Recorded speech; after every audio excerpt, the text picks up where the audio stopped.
normal. Jadi sistem imun normal secara fungsinya itu sebenarnya seperti satpam atau security guard ya. Dia memproteksi terhadap berbagai ancaman yang masuk ke dalam tubuh kita. Bisa itu dalam bentuk bakteri, virus atau zat berbahaya lainnya. Nah, sistem imun normal ini dia pintar sekali. Dia dapat membedakan teman dari lawan dan dia bekerja 24 jam 7 hari seminggu untuk menjaga agar tubuh kita itu selalu sehat.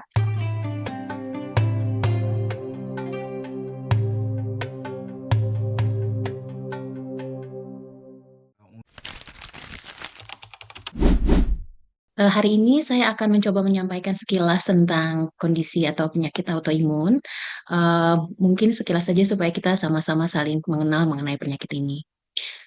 Jadi, secara garis besar apa yang akan saya sampaikan itu, ada beberapa hal, yaitu apakah sebenarnya penyakit autoimun itu, dan mengapa penting harus kita bicarakan, karena memang sebenarnya sudah banyak sekali penyakit-penyakit yang kita ketahui dan sudah, lebih banyak dikenal, namun penyakit ini sekarang trennya lebih, juga meningkat sehingga kita juga, sepertinya perlu untuk mengenal, penyakit ini.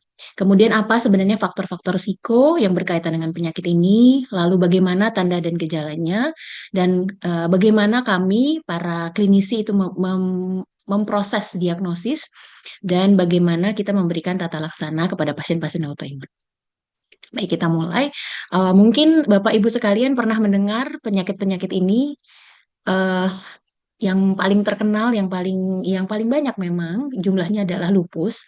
Kemudian juga mungkin pernah mendengar tentang rheumatoid arthritis, diabetes tipe 1, multiple sclerosis juga banyak, kasusnya dan juga pernah sampai booming sekali ya, ada challenge di anak-anak muda itu tentang multiple sclerosis, untuk men-support pasien-pasien multiple sclerosis. Ada beberapa artis juga yang menderita multiple sclerosis ini sehingga awareness-nya meningkat. Kemudian Graves' disease atau hyperthyroid dan psoriasis. Sebenarnya masih banyak lagi penyakit-penyakit, terkait autoimun yang, sepertinya sudah, banyak diketahui masyarakat, tapi memang ini beberapa contoh penyakit yang, paling banyak ditemukan.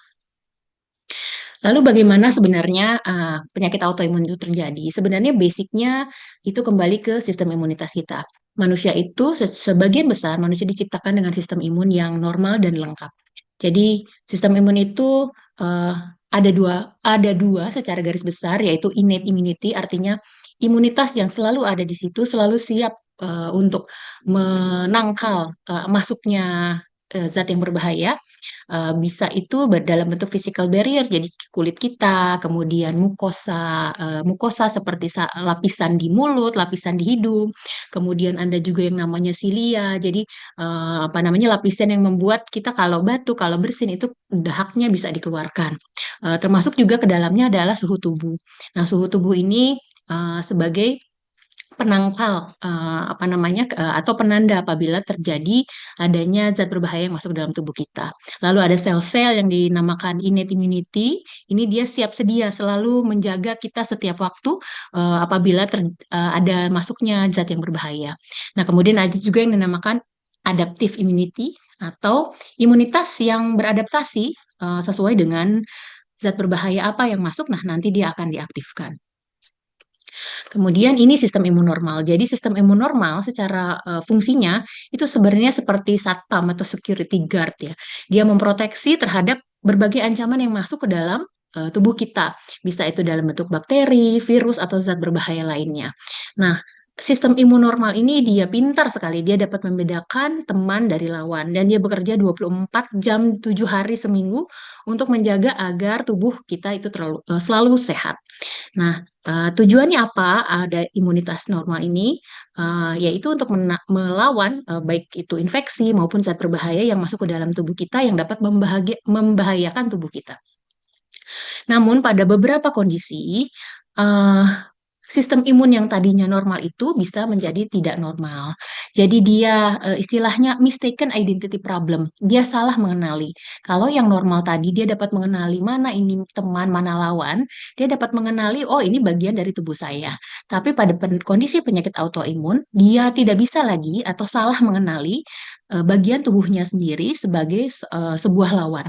Jadi sistem imun seseorang dapat menyerang bagian tubuhnya yang sehat karena dia salah mengenali bagian tubuhnya itu sebagai zat berbahaya, sehingga body becomes its own enemy. Nah, seperti ini. Jadi ini adalah sel yang sehat, kemudian ini antibodi-antibodi yang seharusnya menyerang zat berbahaya lain, tapi dia salah mengenali dan menganggap bahwa tubuh yang sehat itu atau bagian tubuh yang sehat itu adalah sebagai lawannya.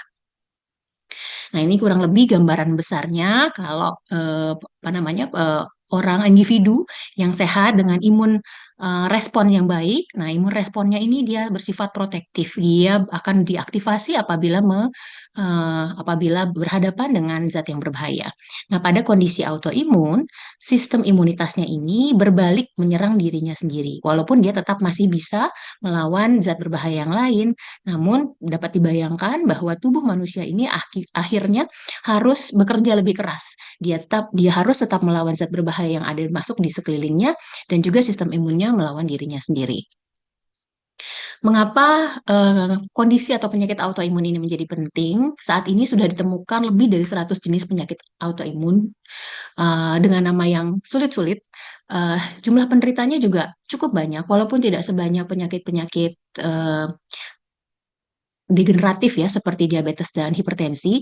Namun dari data epidemiologi sekitar 4 juta orang di Inggris dan 5 juta orang di Amerika itu mengalami kondisi autoimun. Dan 80%-nya terjadi pada perempuan. Hal ini berkaitan dengan hormonal atau ada peran estrogen dalam penyakit-penyakit autoimun ini. Namun memang terjadinya lebih banyak pada usia muda. Jadi sekitar usia 20 sampai 40 tahun yang dianggap sebagai usia produktif dan hanya sebagian kecil yang terjadi pada usia lebih dari 65 tahun. Nah, penyakit-penyakit autoimun itu sendiri dalam jangka panjangnya dapat meningkatkan risiko kardiovaskuler seperti hipertensi, penyumbatan pembuluh darah, dan juga gangguan fungsi organ, dan meningkatkan mortalitas.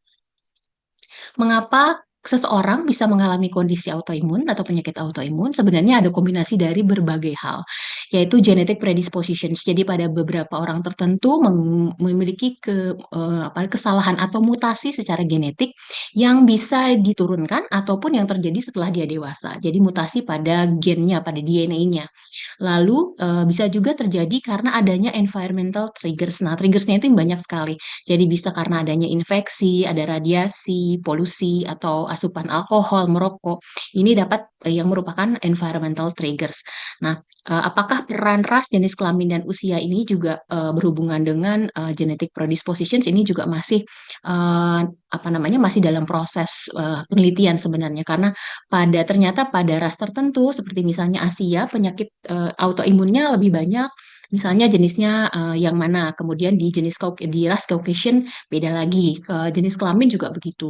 Pada perempuan lebih banyak penyakit autoimun tertentu berbeda dengan laki-laki. Begitu juga dengan usia. Dan ada juga teori-teori lain yang mendukung tentang adanya intestinal permeability, namanya gut leak theory. Jadi adanya kerusakan pada saluran pencernaan kita yang membuat mikroba atau zat-zat lain yang bersifat toksik itu dapat masuk ke dalam saluran pembuluh darah melalui intestin yang menyebabkan akhirnya disregulasi sistem imun itu sendiri. Nah, kombinasi dari berbagai hal ini yang pada akhirnya apabila tubuh tidak dapat mencapai keseimbangan, maka akan timbul penyakit autoimun. Ini adalah tanda dan gejala yang umum ditemukan. Yang paling sering sebenarnya demam. Demam lama, tidak tinggi, continuous, berminggu-minggu, sampai akhirnya mungkin awalnya tidak mengganggu ya, demamnya dianggap ringan, tapi lama-lama kok ada terus begitu. Kemudian satu lagi adalah fatigue. Jadi kelelahan yang tidak membaik dengan istirahat. Eh, Sampai mengganggu aktivitas harian. Nah, ini juga yang sering dikeluhkan pasien-pasien yang datang ke kami. Jadi walaupun dia udah istirahat, walaupun dia udah jalan-jalan, udah piknik, tapi masih sakit aja ya, masih masih capek aja. Kemudian yang juga sering ditemukan adalah keluhan nyeri sendi. Nah, nyeri sendinya ini biasanya lebih dari satu sendi, biasanya juga timbulnya pagi hari dengan disertai kekakuan, bengkak, dan merah atau hangat. Kemudian ada juga keluhan kulit, jadi ada perubahan warna kulit, bahkan sampai ada perubahan warna dan tekstur. Kemudian ada juga keluhan saluran cerna seperti kolik, nyeri perut yang eh, seperti kram perut begitu ya, yang berulang, kemudian ada gangguan gangguan di saluran cerna juga seperti misalnya diare yang eh, berulang dan sering sekali hampir setiap hari. Kemudian terjadi perubahan tekstur atau warna juga dari feses. Dan ada juga yang datang dengan keluhan gangguan konsentrasi sehingga dia tidak dapat lagi mengingat memori-memori baru, kadang memori lama pun terganggu. Bahkan saat berkomunikasi pun dia bisa lupa apa yang baru dikatakannya. Nah, selain itu ada juga tanda dan gejala spesifik organ. Nah, yang dimaksud dengan ini adalah tergantung dari mana atau di mana penyakit autoimun itu terjadi. Jadi misalnya mana ya, di saluran di neurologi nervous system misalnya. Jadi ada yang namanya CIDP. Di CIDP ini ada gangguan saraf-saraf motorik atau saraf gerak ataupun saraf sensorik atau saraf rasa di berbagai tempat di tubuh manusia itu sendiri. Atau bisa juga ada penyakit yang namanya myasthenia gravis. Jadi dia tiba-tiba kehilangan apa namanya kekuatan ototnya karena ada gangguan apa namanya autoimun pada neurotransmitternya. Atau misalnya pada penyakit di tiroid. Jadi ada gangguan dari produksi hormon paratiroid atau tiroid. Jadi misalnya pada hashimototiroiditis itu dia bisa lemah, tidak ada gairah, ngantuk terus, berat badan menurun dan lain-lain. Nah, ini tanda dan gejala spesifik organ. Kemudian, kapan sih sebenarnya seseorang perlu melakukan konsultasi, perlu mencari pertolongan dari dokter? Nah, ini ada beberapa yang dinamakan red flags. Jadi, kalau gejalanya tersebut, gejala umum atau gejala spesifik, itu berlangsung lebih dari beberapa minggu. Umumnya dia lebih dari 6 minggu dan lebih dari satu gejala timbul bersamaan. Misalnya tadi ada gejala fatigue disertai gangguan kulit atau ada gejala demam disertai dengan gangguan saluran cerna. Seperti itu yang timbul berhari-hari kontinus sampai dengan lebih dari beberapa minggu. Dan terutama apabila gejala-gejala tersebut mengganggu aktivitas harian. Jadi sebaiknya berkonsultasi untuk mencari tahu ada masalah apakah dalam tubuh kita. Ini adalah proses diagnostik. Memang penyakit autoimun ini tidak mudah untuk didiagnosis dan membutuhkan waktu, sehingga uh, diagnosis itu bisa jadi sangat challenging baik untuk pasiennya maupun untuk dokternya sebenarnya. Karena tidak ada satupun pemeriksaan baik itu laboratorium atau pencitraan imaging yang dapat memastikan atau meyakinkan kita bahwa ini adalah suatu proses penyakit autoimun. Jadi kita harus menyingkirkan kemungkinan-kemungkinan lain.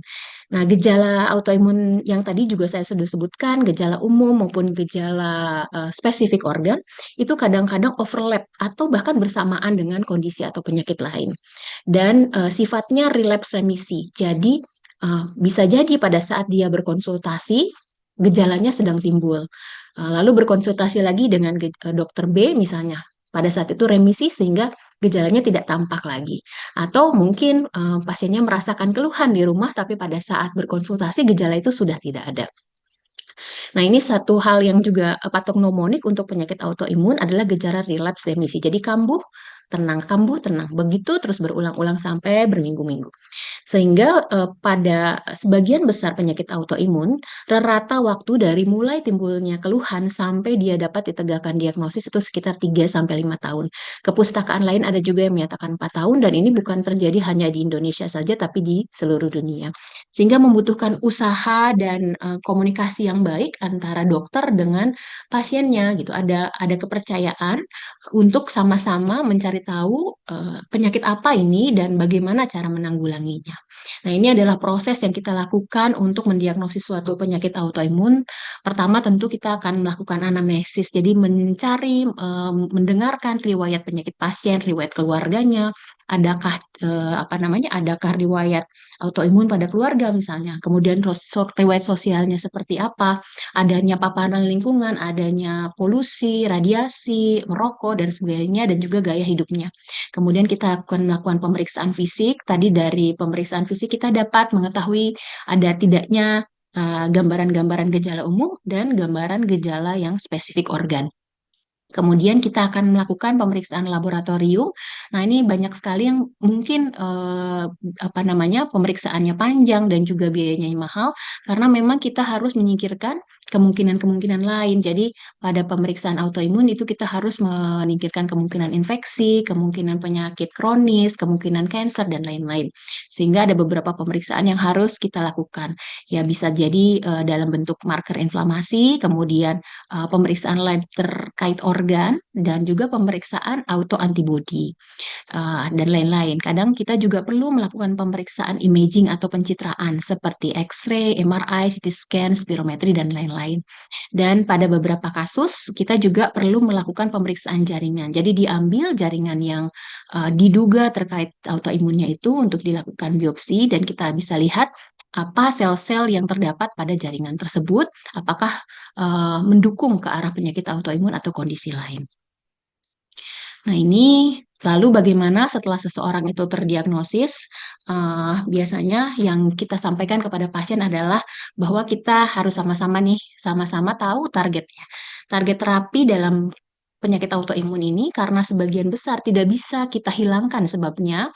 Nah, bahkan pada beberapa kondisi kita tidak tahu sebabnya apa, namun terjadi dan sudah terjadi dan yang bisa kita lakukan adalah mengontrol proses peradangannya atau inflamasinya. Jadi tujuannya adalah mengurangi aktivitas sistem imun yang berlebihan tadi atau yang salah tadi. Kemudian mengatasi gejalanya, jadi semua keluhannya dikurangi agar pasien-pasien tersebut dapat memiliki kualitas hidup yang baik dan dapat melanjutkan aktivitas fisiknya sehari-hari. Dan yang paling penting adalah mencegah kerusakan organ. Ini yang paling dikhawatirkan pada pasien-pasien autoimun yang delayed atau terlambat terdiagnosis atau terlambat di tata laksana, maka akan terjadi kerusakan organ yang tidak dapat dikembalikan. Nah, ini apa namanya? Ini yang kita usahakan atau berikan terapi sedini mungkin untuk mencegah tadi ya, mencegah kesakitan dan kematian akibat kerusakan organ. Dan kita juga berusaha untuk mempertahankan fungsi daripada organ-organ tersebut sehingga kualitas hidup pasien dapat terjaga. Ini adalah beberapa terapi yang kita biasanya berikan untuk baik itu untuk mengurangi keluhan ataupun mengurangi proses peradangannya ataupun menekan apa namanya menghindari agar tidak terjadi kerusakan organ. Jadi kita biasanya untuk keluhan nyeri kita berikan obat nyeri atau juga bisa ditambahkan dengan steroid. Ada juga obat namanya hidroksikloroquine. Mungkin kalau yang pasien SLE itu sudah sering ya, dan dia minum setiap hari seumur hidupnya yaitu hidroksikloroquine. Kemudian ada beberapa imunosupresan, siklosporin, micofenolat, azathioprin, metol, dan lain-lain masih banyak. Dan saat ini sudah berkembang juga pemberian obat biologic agent. Biologic agent ini juga banyak sekali dan sangat berkembang dalam beberapa tahun terakhir. Dan pada 1 tahun terakhir ini ada juga apa namanya usaha untuk memberikan terapi yang lebih lebih targeted ya, lebih lebih lebih targetnya lebih jelas dan hanya untuk kerusakan apa gangguan imunitasnya saja. Jadi ada pemberian terapi namanya CAR T-cell. Dan juga pada beberapa kondisi di mana kita tidak dapat apa namanya mengatasi peradangannya, yang bisa kita lakukan adalah memberikan replacement terapi seperti misalnya pemberian hormon tiroid pada kondisi hipotiroid atau pemberian insulin pada pasien diabetes tipe 1 yang tidak dapat memproduksi insulin lagi. Nah, ini gambarannya bagaimana sebenarnya dasar dari pemberian obat, apa namanya, perkembangan imunologi yang akhirnya dijabarkan atau apa namanya diimplementasikan secara klinis. Ini basicnya seperti ini. Jadi dari sel-sel tadi, dari berbagai hal-hal kecil dalam sel yang eh, terbukti menyebabkan proses peradangan itu, kita berusaha menghentikan prosesnya dengan memberikan terapi yang bertarget pada sel maupun produk dari sel. Seperti ini. Nah, ini juga banyak terapi-terapi lain dan perkembangan imunologi sangat pesat sekali pada beberapa tahun terakhir ini, sehingga obat-obatan yang sekarang ada itu sudah lebih presisi, sudah lebih targeted dibandingkan terapi-terapi sebelumnya. Ini gambaran aja ya supaya apa namanya menarik presentasinya. Nah, ini selain medikamentosa, tentu juga kita juga melakukan terapi-terapi lain yang bertujuan untuk memperbaiki atau mempertahankan kualitas hidup pasien. Jadi nutrisi biasanya kita akan edukasi pasien untuk memilih diet yang non-inflamatorik, yang tidak merangsang inflamasi ya. Jadi menghindari makanan yang diawetkan, yang karsinogenik seperti itu. Juga lebih memilih makanan seperti ikan, seafood dibandingkan dengan apa namanya dengan daging merah, kemudian memperbanyak sayuran, kemudian memperbanyak grains, kemudian juga pada apa namanya ada bukti juga bahwa pemberian suplementasi seperti vitamin D itu juga baik untuk meredakan inflamasi. Nah, selain itu kita berusaha mengedukasi pasien agar terus berolahraga. Tujuannya sebenarnya untuk mengaktifkan sistem imun yang baik, yang normal, mendapatkan vitamin D yang cukup dan kalsium yang cukup. Kemudian tentunya ini penting sekali yaitu stress management. Stress management ini biasanya kita berikan edukasi dari awal karena pasien-pasien autoimun dalam proses diagnosis sampai dengan nanti terapinya itu hidupnya akan bergelombang sehingga kita pastikan bahwa pasiennya dapat menerima kondisinya dengan baik dan selalu berpikir positif. Nah, stress management ini sangat banyak sekali caranya dan kita kembalikan lagi ke masing-masing pasien untuk apa namanya apa yang paling paling nyaman untuk mereka. Kemudian yang penting lagi adalah mencegah infeksi karena salah satu pemicu terjadinya penyakit autoimun ini adalah adanya infeksi. Jadi dini mungkin sebisa mungkin kita menghindari paparan terhadap kuman, juga memberikan vaksinasi untuk tubuh kita bisa memiliki antibodi untuk mencegah terjadi infeksi di kemudian hari. Dan yang terakhir adalah fisioterapi, terutama untuk keluhan-keluhan yang berkaitan dengan muskuloskeletal, tapi juga ada yang berkaitan dengan paru, juga bisa kita berikan fisioterapi. Dan ada juga terapi kognitif yang berkaitan dengan gangguan kognitif yang pernah saya sebutkan sebelumnya. Baiklah, mungkin apa namanya sekian yang dapat saya sampaikan pada saat hari ini. Memang ini mungkin sebagai outline aja, tapi saya harapkan bisa memberikan gambaran bagaimana sebenarnya proses autoimun itu terjadi dan bagaimana kami mendiagnosis dan menata laksananya. Jadi, sebagian besar pasien-pasien penyakit autoimun saat ini dapat eh, bersahabat baik dengan penyakitnya dan memiliki prognosis ya, jadi kemungkinan kesakitan dan kematian yang cukup baik begitu. Tapi memang masih banyak juga penyakit-penyakit autoimun yang berkembang yang belum kita ketahui dan memang masih dalam proses penelitian dan masih membutuhkan kerja keras lebih lanjut.